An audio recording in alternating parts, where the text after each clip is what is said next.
Кажи ми, Перо, какво потрошувачко општество, односно граѓани сме во Тиквишијата кога се работи за доматот, за краставицата, за карфиолот, за зелката? Дали знаеме што купуваме и што јадеме? Вака, ја како што го гледам, посебно тоа многу баво прашање го постави, потрошувачката не е добра, али како што гледам оноа дали знаеме што јадеме, 80% како што гледам народот не знае што јаде.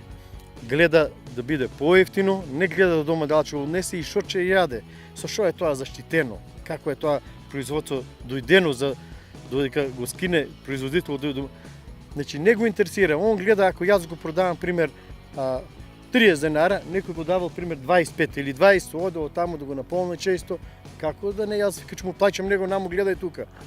Разликата види. Ја викам, многу идат од купувачите, вика каков е, а му викам земи еден-два патиџана, не терам да купуеш. Земи ги така, ќе ги дадам, купци ти од друго место.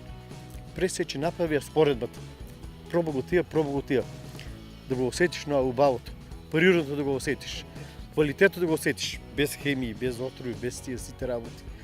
Оти, ние викаме гледаме поевтино 5-10 динара, а не гледаме што тураме организмот. И утре вакви болести, накви. Најнормално е. Не гледаме кои отрови ги тураме организмот. И тоа, али на народот тоа сет не можем го кажеш, не можем го објасниш. Ја покушав, и уште сум на тоа, со органски ѓубриња, со препарати, колку што можам да бидам, што помалку хемија, али сето тоа народот не го гледа така, доволно не го гледа.